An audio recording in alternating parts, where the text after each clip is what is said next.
Sexual frustration can happen when you are single and when you are in a relationship. So it's important to remember that even if you are in a relationship, sexual frustration can strike, and it's vital that you deal with it correctly before it develops into something that could destroy the relationship. So in today's video, I'm going to discuss 16 hidden signs of sexual frustration. Now, the signs of sexual frustration have been split into two groups, the relationship signs and the single signs. However, they can apply to both groups. So let's dive in deep, like and subscribe.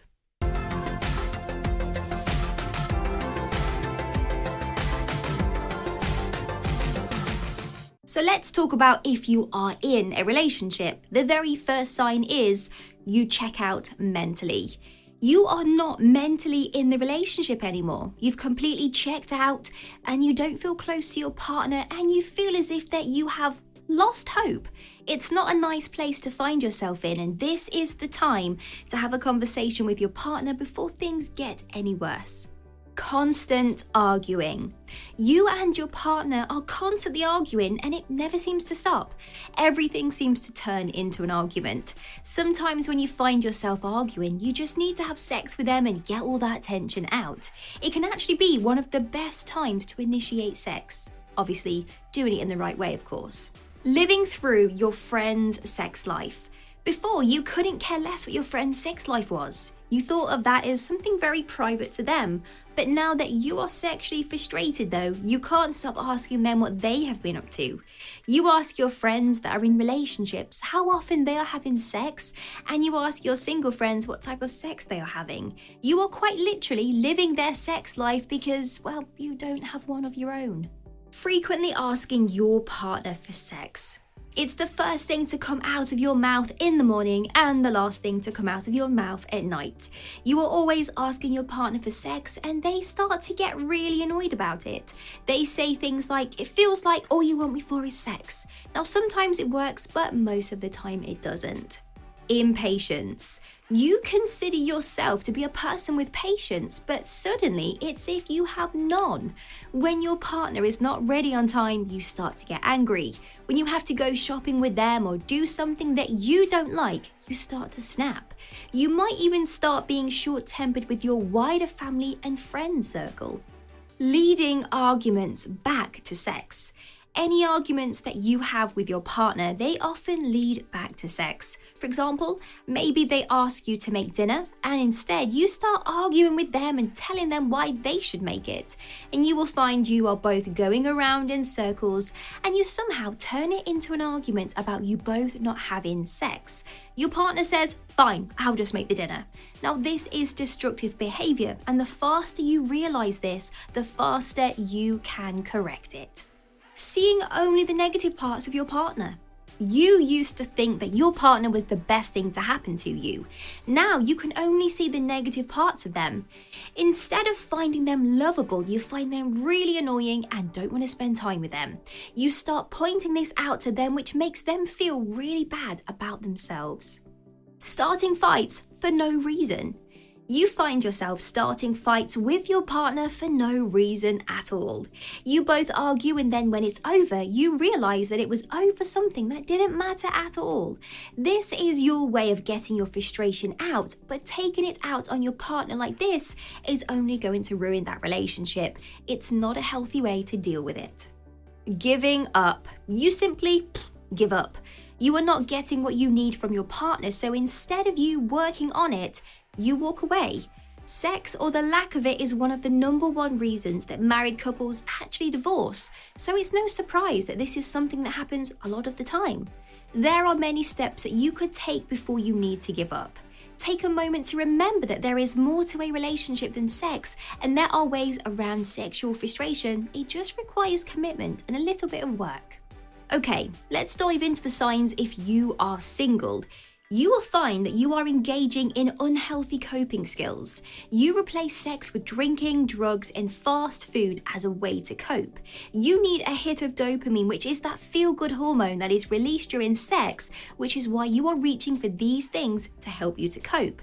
They are giving you a similar rush of dopamine, but they are not as good for you. They can cause you a lot of harm and make you feel incredibly bad about yourself.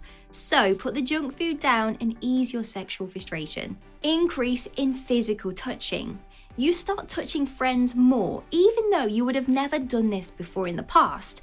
Normally, we don't even notice that we are doing this, but it's a sign of sexual frustration and a longing for physical touch. If your friends start asking you why you keep touching them, it might be time to find some way to cure your sexual frustration. Forcing a connection. You meet someone and immediately start forcing that connection. It might be clear that the other person is not interested at all in you in that type of way, but you still try to change their mind. They might start to find it very uncomfortable to be around you and make up an excuse to leave. Another scenario is that you are persistently messaging them and asking them to come over to your house. Now, they have told you that they are busy or they have to get up early for work, yet you keep on pressing. And when it gets to this point, you are risking your relationship with that person. They might choose to move on or to cut ties with you if you have been friends for a while. Then, of course, this is going to be damaging. It's important that you don't force a connection even though you are experiencing sexual frustration, and instead you find someone who does like you that way. Watching a lot of porn. It is very normal to watch porn, but if you start watching it a lot and multiple times in the day, it might be time to get laid in real life. You might be happy to watch lots of porn, which is fine. Even though this might help your sexual frustration and stop it from bubbling over, it's not going to really satisfy you as much as what someone else could. Being irritable. Irritability is when you find everything annoying and you start taking this out on other people. If you are normally quite calm and understanding at work and suddenly you find yourself getting easily annoyed when someone does something wrong, well, this is a sign of irritation. You also might get irritated at your friends, family, or just something that is not working, like your phone. If you start to feel like this, take note and ask yourself, could this be my sexual frustration? You are having trouble sleeping. You start to experience trouble thinking. This is where your brain is racing and you just cannot drop off and fall to sleep. Once you are asleep, you find yourself waking up a lot more than you normally would. Now, you might be wondering why you are having trouble sleeping and believe it's down to stress. Of course, if you are going through something extremely stressful, then this could be the reason to blame. It could also be that you are sexually frustrated. Your body might be pumping around a lot of hormones which are not being used. This can lead to your body not being able to relax and therefore not having a restful sleep. Fantasizing about having sex. Your dreams start becoming sexual and you find yourself fantasizing about having sex a lot more than you did before. You might be thinking about an ex or someone that you find yourself attracted to. In other instances, it could be someone random that just pops into your head at that moment. It is becoming something that happens more regularly and you can't seem to switch it off. Even when you are working, it happens, and this is when you might realize it's time to deal with it. Perhaps you need to find someone to have sex with, or you might need to find another way to deal with those urges, but it won't simply go away itself. And there you go, we've reached the end of the video. Let me know down in the comments below if you liked this video or if I missed something very important from today's list.